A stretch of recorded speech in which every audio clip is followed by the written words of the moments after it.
Assalamualaikum warahmatullahi wabarakatuh. Yang terhormat dosen penguji PPG dalam jabatan LPTK IAIN Ponorogo. Perkenalkan, nama saya Agustan dengan NIM 211230004. Hari ini akan melaksanakan video praktek pembelajaran uji kinerja dengan tema mengimani kitab-kitab Allah Subhanahu wa taala menjadi generasi yang toleran. Demikian perkenalan diri saya. Terima kasih. Wassalamualaikum warahmatullahi wabarakatuh.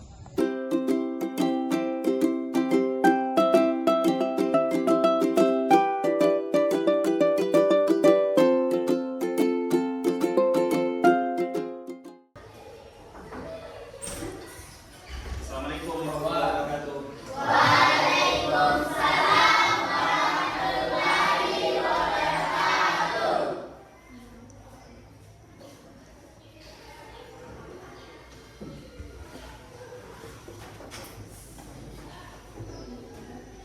Bersedia. 1. 2.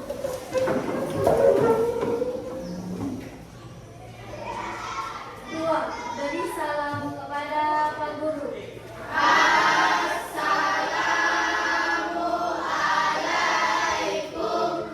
Waalaikumsalam warahmatullahi wabarakatuh. 3. Marilah kita bersama-sama baca doa sebelum belajar. Berdoa dimulai.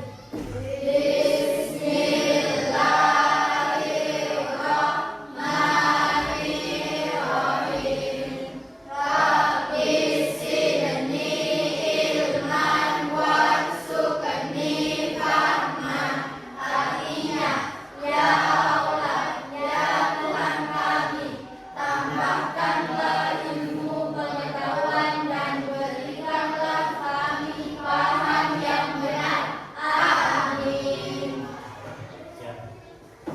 Alhamdulillah ya. Gimana kabar? Sehat? Alhamdulillah sehat. Oke, sebelum kita mulai pelajaran hari ini, terlebih dahulu saya absen ya.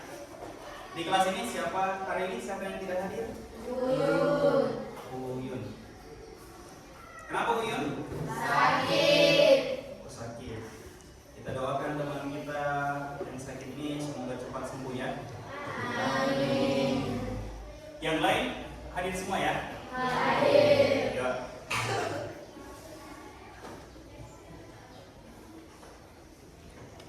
Oke, baik anak-anakku.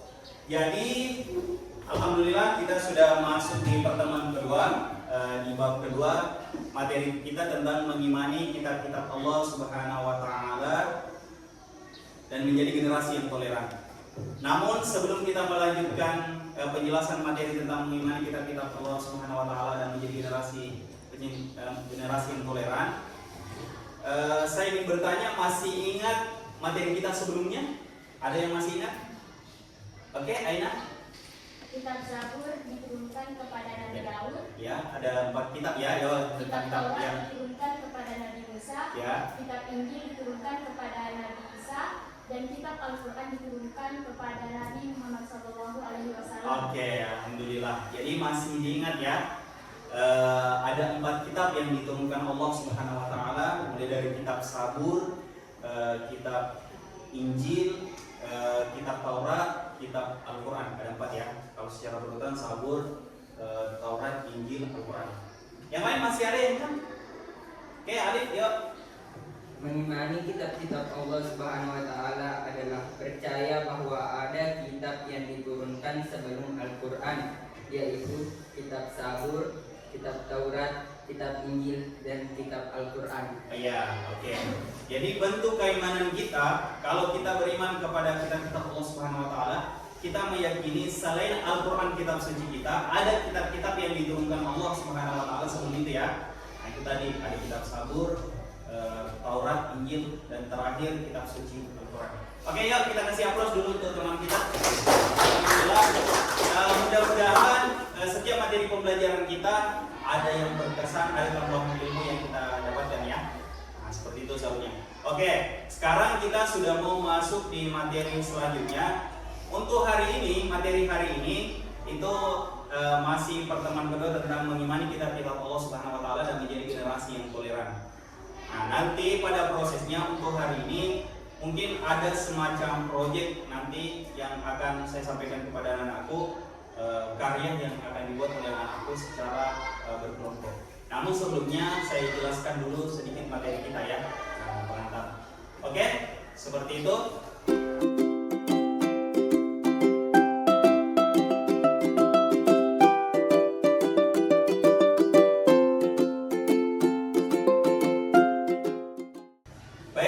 Jadi hari ini di pertemuan kedua untuk bab kedua ini, kalau sebelumnya kita sudah membahas tentang kitab-kitab Allah Subhanahu wa taala yang diturunkan kepada Nabi siapa, kemudian isi kitabnya apa.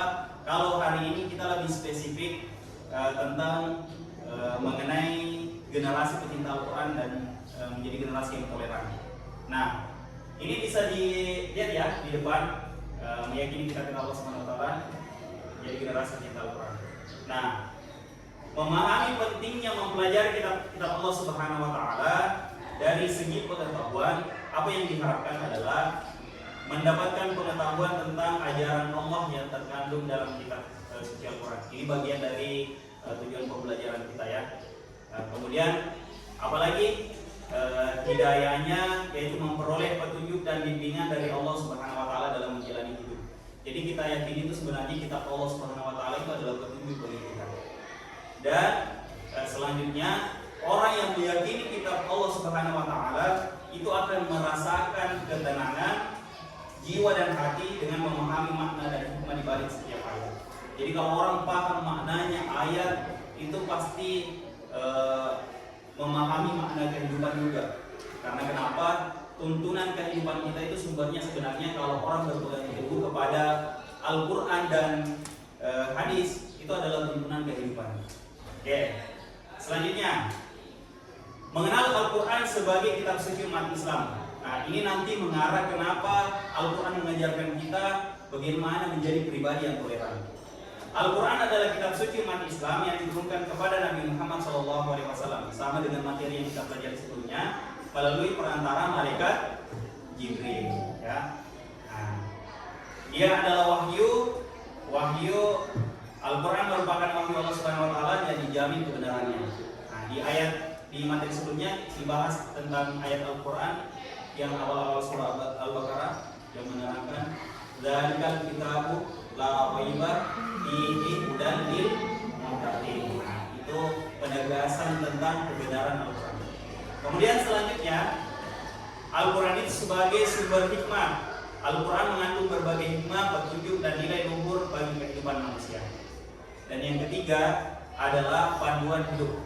Al-Quran menjadi panduan bagi umat Islam dalam menjalani kehidupannya. Ini memahami kitab-kitab Allah dengan hati yang terbuka. Nah, apa yang dimaksud dengan memahami Al-Quran dengan hati yang terbuka? Yang pertama, membuang prasangka, melepaskan prasangka dan bias dalam memahami kitab-kitab Allah Subhanahu wa taala. Menerima kebenaran yang disampaikan dalam kitab Allah dengan hati yang ikhlas. Jadi, yang ketiga, menghormati perbedaan pendapat dan penafsiran dalam memahami kitab-kitab Allah Subhanahu wa taala. Nah, tentu kita paham setiap orang itu mufassir itu kadang beda pandangan. Tetapi selama pandangan itu sama-sama benar dalam menafsirkan, itu tidak usah dijadikan perdebatan. Karena dalam ilmu agama memang kita yakini dari dulu ada perbedaan pandangan ya. Contoh misalnya perbedaan mazhab ya. Kalau dalam Ahlussunnah wal Jamaah itu kita biasa dengar ada mazhab Maliki, Syafi'i, Ahmad bin Hambal. Itu biasa didengar semua ya. Nah, itu menandakan bahwa ada perbedaan pandangan dalam agama. Nah, kalau konteksnya perbedaan yang sama-sama benar, ya tidak usah diperdebatkan terlalu panjang. Kita pahami bahwa itu adalah perbedaan pandangan atau pendapat. Nah, itu supaya kita betul-betul menjadi generasi yang toleran, ya. Oke, selanjutnya belajar menafsirkan kitab-kitab Allah dengan bijak.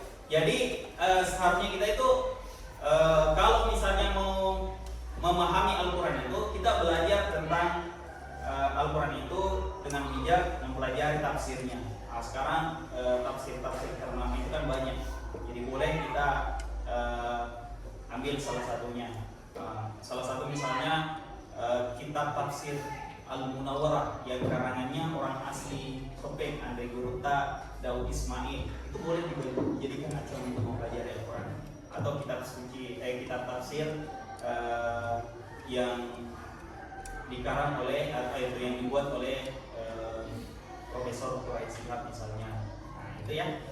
Oke. Ini mempelajari ilmu tafsir yang benar dan akurat, mencari ilmu dari para ahli tafsir yang terpercaya. Nah, kita ini sebagai orang yang awam tidak boleh menafsirkan secara akalia saja terserah kita. Tetapi orang yang mampu menafsirkan Al-Quran itu harus punya ilmu yang beberapa syarat ilmu yang harus dimiliki. Nah, yang kedua menggunakan metode tafsir, kemudian selanjutnya menghormati pendapat. Oke. Nah, ini salah satu tujuan kita. Kenapa kita mesti memahami Al-Quran dengan baik dan memiliki pemahaman yang bijak, supaya kita juga menjaga toleransi dalam memahami kitab-kitab Allah Subhanahu wa taala. Nah, toleransi merupakan ide penting dalam memahami kitab-kitab Allah. Kita harus saling menghormati dan menghargai perbedaan pendapat dan keyakinan. Dengan cara seperti apa? Yang pertama, tidak menyalahkan orang yang memiliki penafsiran berbeda, menghormati keyakinan dan pendapat orang lain, kemudian mencari persamaan nilai-nilai dan ajaran dalam kitab-kitab Allah Subhanahu wa taala. Jadi kalau misalnya di negara kita itu ada berapa agama yang diyakini? Ada 6 ya? Nah, apa itu? Islam, Kristen Katolik, Protestan, Buddha, Hindu, Konghucu. 6 agama ini adalah 6 yang diakui di negara kita ya.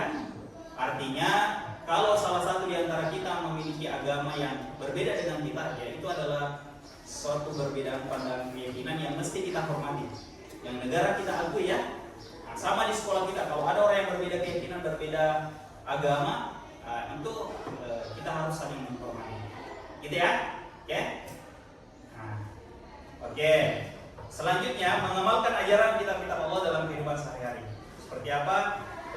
Bisa disaksikan di atas, dilihat di atas.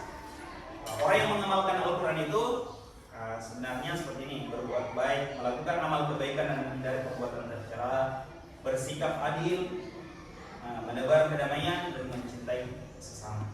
Gitu ya. Oke. Nah, jadi teladan bagi generasi muda dalam belajar kitab-kitab Allah Subhanahu wa taala. Ini kemudian membaca Al-Quran, belajar menafsirkan. Nah ini ya, kalau orang mencintai Al-Quran, itu seperti itu. Belajar membaca Al-Quran itu adalah bentuk kecintaan. Belajar ilmu tafsir atau mencari referensi ilmu tafsir dari kitab-kitab yang dikarang oleh para ulama. Oke. Nah, apa yang menjadi tantangan kita dalam mempelajari kitab-kitab Allah Subhanahu wa taala? Terkadang kita sibuk dengan aktivitas kita sehingga lupa dengan kitab suci kita.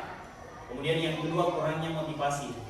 Yang ketiga, informasi yang salah. Nah, sekarang informasi yang kita dapatkan itu kan terlalu bebas. Sekarang orang belajar agama bisa dari mana saja. Kadang nonton dari YouTube, kadang nonton dari Facebook, TikTok atau media sosial lainnya.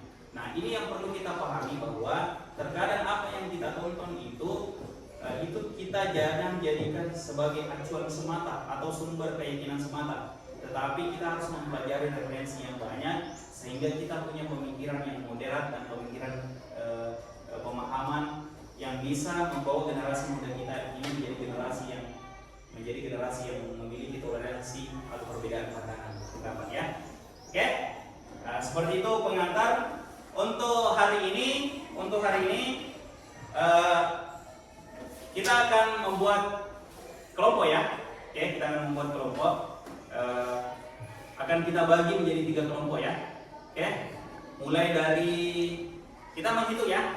Nanti saya akan jelaskan apa yang akan dilakukan setiap kelompok ya. Mengenai materi kita pada hari ini. Oke, mulai dari Inca ya, untuk 1, 2, 3, 2, 3, 1, 2, 3, 1, 3, 1, 2, 3, 1, 2, 3, 1, 2, 3, 1. Ingat semua nomornya? Ingat. Sekarang kita bagi kelompok yang nomor 1 sama-sama nomor 1, yang nomor 2 sama-sama nomor 2, yang nomor 3 sama-sama nomor 3. Oke, silakan bergerak. Oke, baik anak-anakku. Sebelum saya menjelaskan apa tugas masing-masing kelompok, terlebih dahulu kita ice breaking dulu ya, supaya membangkitkan semangat kita kembali untuk belajar. Oke? Masih ingat tepuk 1, 2, 3, 4, 5? Masih ya? Oke, kita coba. Tepuk 1, tepuk 2, tepuk 3, tepuk 4, tepuk 5. 2 kali tepuk 5. 3 kali tepuk 5.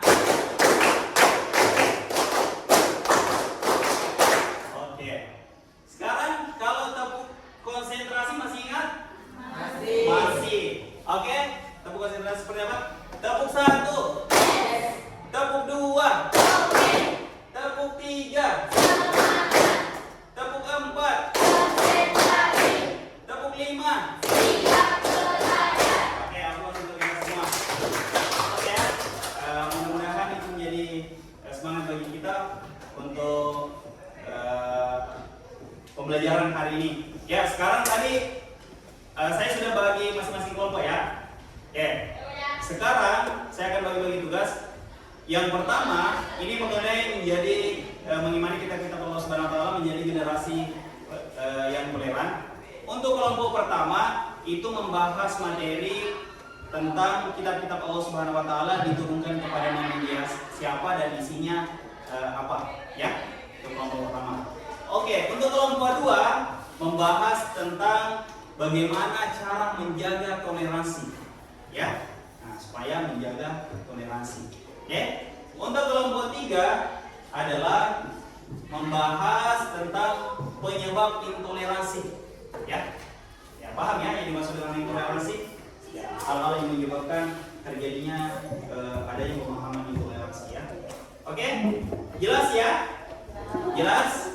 Oke, masing-masing kelompok saya akan berikan lembar kerja. Silahkan di kerja ya. Oke.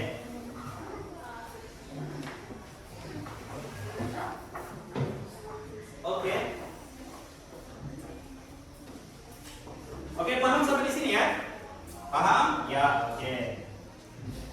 Oke, untuk kelompok 1 ya. Jadi membahas tentang kitab-kitab Allah Subhanahu wa taala ya. Nah, diturunkan kepada Nabi siapa, inti-inti dari kitab itu apa.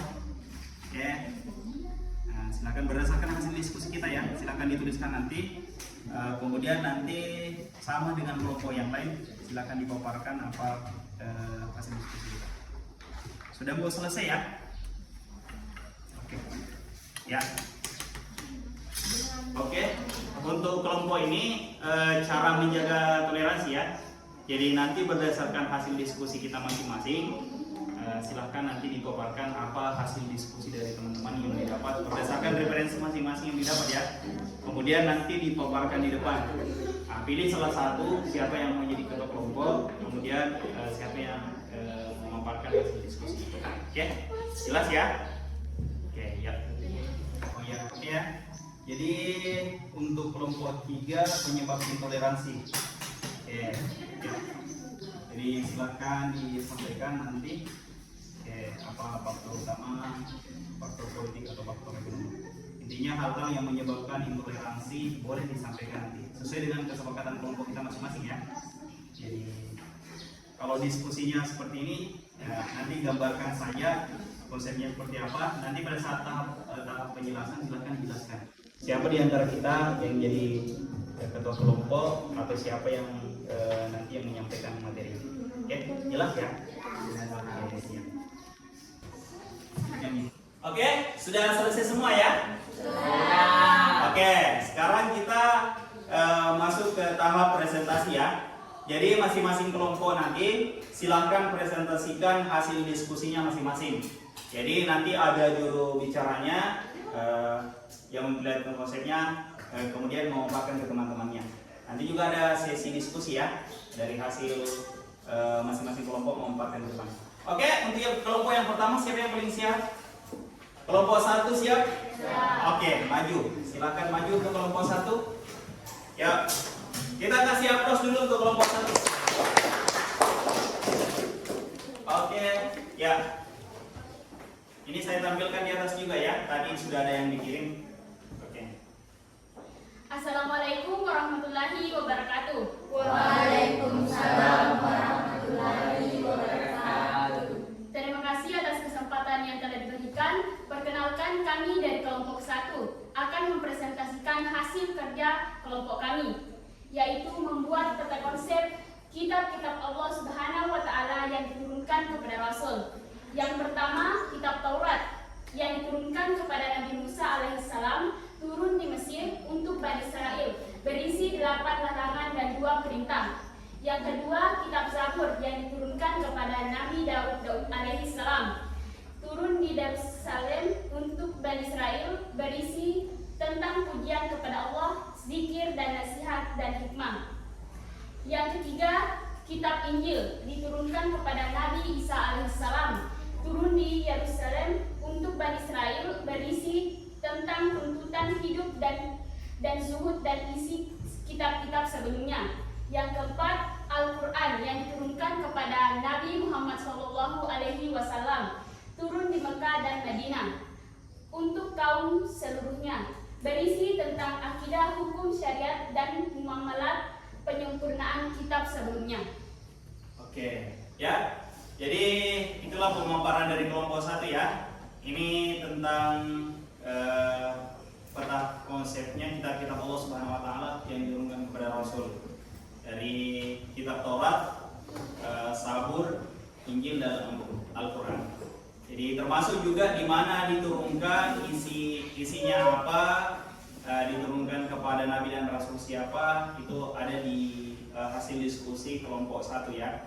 Nah, termasuk sampai yang terakhir kitab suci kita Al-Quran itu jelas dipaparkan juga, turunnya di Mekah dan Madinah, diturunkan kepada untuk kaum seluruh umat manusia ya. Artinya kitab terakhir yang diturunkan Allah Subhanahu wa Ta'ala, berisi tentang hukum syariat dan muamalah ya. Oke, dari pemaparan kelompok 1, ada di antara anak-anakku kelompok yang lain yang ingin bertanya?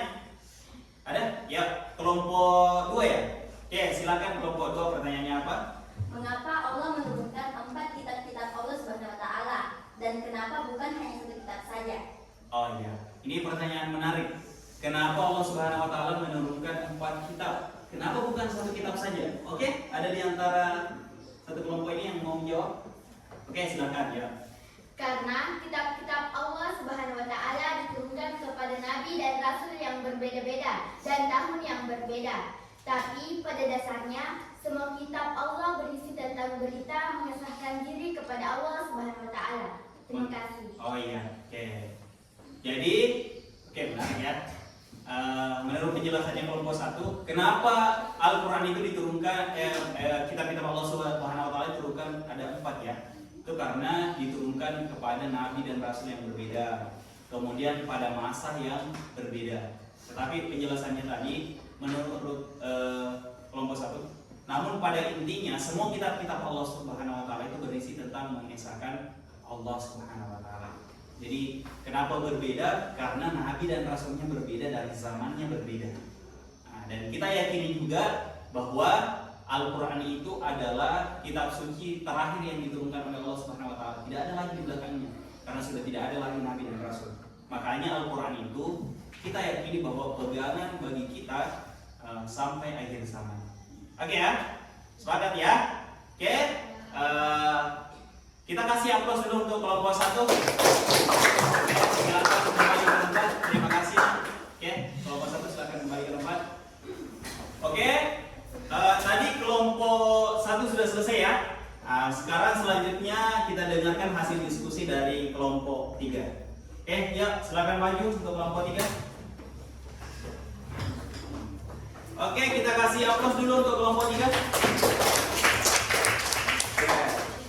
Jadi kelompok 3 itu membahas tentang penyebab intoleransi, ya. Oke, silakan kelompok 3. Assalamualaikum warahmatullahi wabarakatuh. Waalaikumsalam warahmatullahi wabarakatuh. Terima kasih atas kesempatan yang telah diberikan.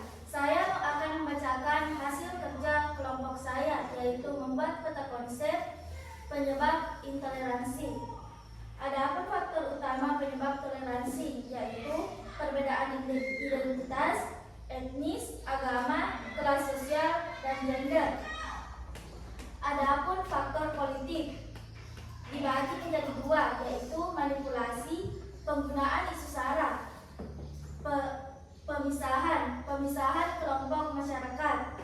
Ada juga faktor ekonomi, yaitu ketimpangan, perbedaan pendapatan dan akses terhadap sumber daya, persaingan bisnis, dan terakhir yaitu kurangnya toleransi, ketidakmampuan memahami, kurangnya pemahaman dan empati, sikap egois. Adapun dampak dari penyebab intoleransi yaitu kerugian ekonomi, kerugian sosial, dan kerugian psikologis. Penyebab intoleransi ini mempunyai solusi, yaitu peningkatan toleransi, pendidikan, dialog, keadilan sosial, dan penguatan hukum. Sekian presentasi dari kelompok saya. Terima kasih. Wassalamualaikum warahmatullahi wabarakatuh. Waalaikumsalam warahmatullahi wabarakatuh. Oke ya, jadi ini adalah hasil diskusi dari kelompok 3. Bisa disaksikan di atas ya. Nih. Jadi ada beberapa faktor, ini menarik sekali. Jadi sebenarnya intoleransi itu bisa terjadi dari berbagai macam faktor. Ada karena perbedaan identitas, perbedaan etnis, perbedaan agama, kelas sosial, dan gender. Ya, ini bisa menjadi penyebab intoleransi ya. Apalagi faktor politik, misalnya manipulasi penggunaan isu sara. Toh dimaksud dengan sara? Suku, agama, ras, antar golongan. Itu kadang diangkat. Kalau itu diangkat, kadang menjadi faktor-faktor penyebab intoleransi ya. Nah, apalagi faktor ekonomi, ketimpangan sosial misalnya. Kalau ada daerah begitu tertinggal, di sisi lain ada daerah juga yang perkembangannya sangat pesat ya. Nah, seperti itu. Betul sekali. Jadi kadang karena faktor ekonomi, perbedaan pendapatan misalnya, atau perkembangan daerah masing-masing itu berbeda, kadang itu yang menjadi penyebab sikap-sikap intoleransi. Persaingan bisnis, nah, kadang itu jadi penyebab juga intoleransi. Nah, apa yang menjadi dampak ini bisa diperhatikan di atas. Ini hasil diskusinya, menarik sekali. Jadi kalau orang terjadi intoleransi di negara kita, itu akan ada kerugian ekonomi, kerugian sosial, kerugian psikologis ya. Nah, apa solusinya? Termasuk solusi bagi kita semua supaya tidak terjadi intoleransi di negara kita, terkhusus di kampung kita atau di tempat kita. Nah, yang pertama adalah peningkatan toleransi dengan cara seperti apa? Belajar tentang perbedaan suku, agama, budaya, dan etnis ya. Kemudian apalagi pendidikan. Jadi semakin tinggi pendidikan itu akan semakin apalagi menambah wawasan kita. Kemudian sikap-sikap toleransi juga akan semakin berkembang. Kayaknya seperti itu. Kemudian apalagi kalau ada masalah, dialog, diselesaikan dengan diskusi musyawarah. Apalagi keadilan sosial, tidak membeda-bedakan satu sama lain. Oke ya, itu hasil diskusinya kelompok 1. Ada yang ingin ditanyakan dari hasil diskusi dari kelompok kelompok 3 ya? Nah, dari kelompok 3. Ada yang ingin bertanya dari kelompok 3? Jelas ya? Jelas? Oke ya. Jadi tadi sudah selesai kelompok 3 ya. Sekarang terakhir kelompok 2. Oke, silakan maju kelompok 2. Kelompok 2 membahas tentang cara menjaga toleransi. Nah, kalau tadi kelompok 3 penyebab intoleransi. Jadi kelompok 2 ini bisa menjadi solusi bagi kelompok 3. Oke, kita persilakan untuk kelompok 2. Kami dari kelompok 2 akan memaparkan hasil kerja kelompok kami, yaitu membuat konsep cara menjaga toleransi. Yang pertama, apa itu toleransi? Kata toleransi sendiri berasal dari bahasa Latin, yaitu tolerantia, yang berarti kelonggaran, kelembutan hati, keringanan, dan kesabaran. Dalam bahasa Inggris, toleransi berarti membiarkan, mengakui, dan menghormati keyakinan orang lain tanpa persetujuan. Dalam bahasa Arab, istilah toleransi merujuk pada kata tasamu, yaitu saling mengizinkan atau saling memudahkan. Menurut bahasa, arti toleransi adalah menahan diri, bersikap sabar, membiarkan orang berpendapat berbeda dan berhati lapang terhadap orang-orang yang memiliki pendapat berbeda. Adapun jenis-jenis toleransi yaitu toleransi beragama, sikap saling menghormati dan menghargai perbedaan agama. 2. Toleransi berpolitik, sikap menghargai dan menghormati pendapat politik orang lain. Terakhir, toleransi budaya, saling menghormati dan memahami budaya dan tradisi orang lain. Adapun cara menjaga toleransi beragama, yaitu menghormati agama lain, tidak melakukan diskriminasi, menghargai keberagaman budaya, berpikir bijaksana, musyawarah, jalin persahabatan. Ya. Oke. Jadi ini pemaparan hasil diskusi dari kelompok 2 ya. Nah, oke ya. Jelas ya dari pemaparan dari kelompok 2. Oke, sekarang dari pemaparan kelompok 2 ada kelompok lain yang ingin bertanya? Oke, dari kelompok 1 silakan. Bagaimana cara menjaga toleransi apabila di sekolah kita terdapat perbedaan keyakinan? Oke, kalau misalnya di sekolah kita, ya ada pertanyaan dari kelompok 1. Bagaimana kalau di sekolah kita ada orang yang berbeda keyakinan dengan kita? Ya, silakan. Saya saling menghargai perbedaan keyakinan dan tidak menghina satu sama lain. Oke, jawaban singkat dan jelas ya. Intinya seperti itu. Kalau ada di antara teman-teman kita yang berbeda keyakinan, ya saling menghormati saja, saling menghargai dan tidak menghina satu sama lain. Karena pada dasarnya kalau keyakinan teman kita ini sama-sama dilindungi oleh negara, berarti itulah bentuk toleransi kita. Gitu ya? Oke, jelas ya? Oke, kita kasih aplaus dulu untuk kelompok 2. Silahkan kembali ke tempat. Kembali.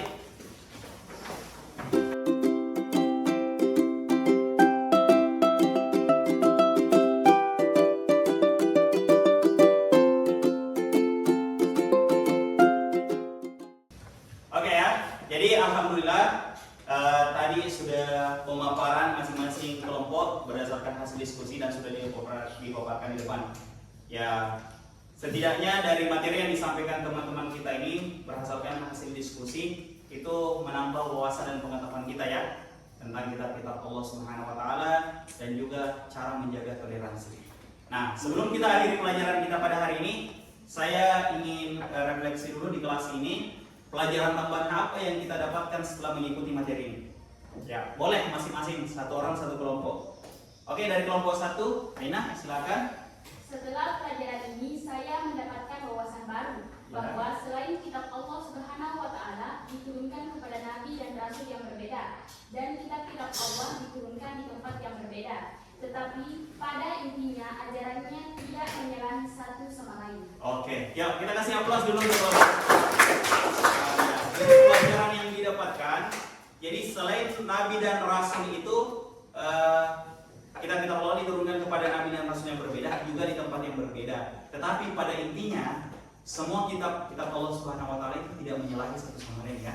Nah, jadi konsepnya seperti itu. Sama tadi bahwa semuanya mengesahkan Allah Subhanahu wa taala. Oke ya.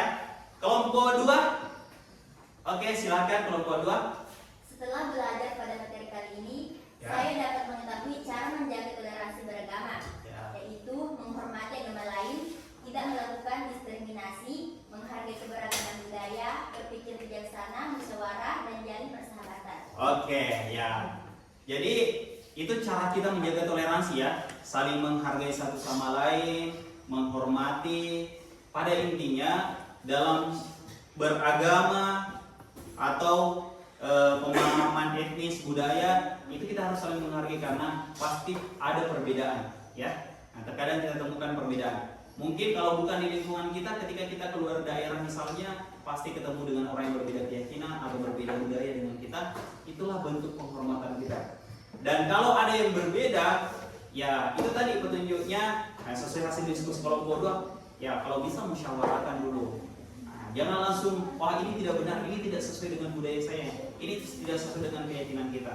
Kita harus memahami dulu secara detail dan jangan saling menyalahkan satu sama lain. Jalin persahabatan, kemudian itu akan menjaga toleransi kita. Oke ya, terima kasih untuk kelompok 2. Kelompok 3 ada yang salah satu orang yang bisa menyimpulkan ya materi apa? Oke, kelompok 3 apa? Setelah belajar, saya bisa mengetahui penyebab intoleransi, perbedaan identitas, etnis, agama, kelas sosial, dan gender.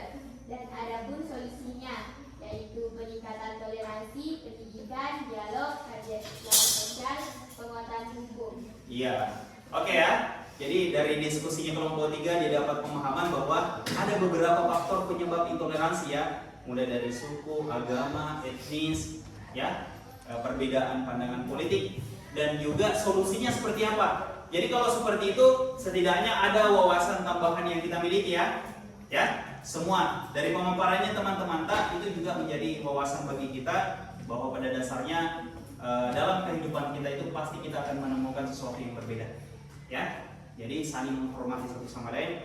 Kalau perbedaannya masing-masing ada dasarnya, jadi kesimpulannya, kalau perbedaan masing-masing ada dasarnya, ya entahkah dasar agama atau dasar hukum negara, maka kita harus saling menghormati. Kecuali pada konsep perbedaan yang memang satu benar satu salah, maka pertahankan yang benar, kemudian sampaikan yang benar, kemudian sampaikan bahwa apa yang dilakukan itu salah. Tapi kalau konsepnya sama-sama benar, maka itulah bentuk toleransi kita untuk saling menghargai satu sama lain. Hilangkan sikap egois, menang sendiri, sehingga yang terjalin di antara kita adalah kerukunan antar agama. Itulah yang dimaksud dengan generasi yang toleran. Jadi meyakini kitab Allah Subhanahu Wa Taala dan menjadi generasi yang toleran. Oke ya, oke. Sebelum kita akhiri pelajaran kita, mari kita bersama-sama berdoa kepada Allah Subhanahu Wa Taala. Untuk doa pada hari ini saya minta kesediaan untuk Marvin Nur Alif. Jadi bentuk doa kita adalah diakhiri dengan membaca bersama-sama. Mari kita membaca hamdalah, alhamdulillahirabbil alamin. Kemudian ditutup dengan membaca surah Al-Fatihah yang akan dipimpin oleh, saya minta kesediaan Marvin Nur Alif ya. Oke, silakan Marvin Nur Alif. Mengakhiri pembelajaran pada hari ini, marilah kita bersama-sama membaca surah Al-Fatihah.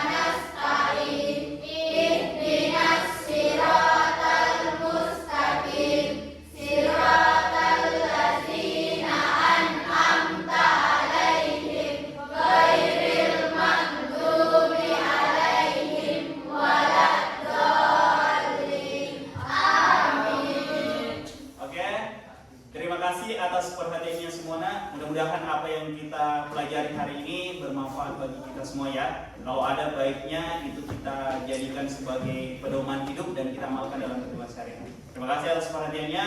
Wassalamualaikum warahmatullahi wabarakatuh.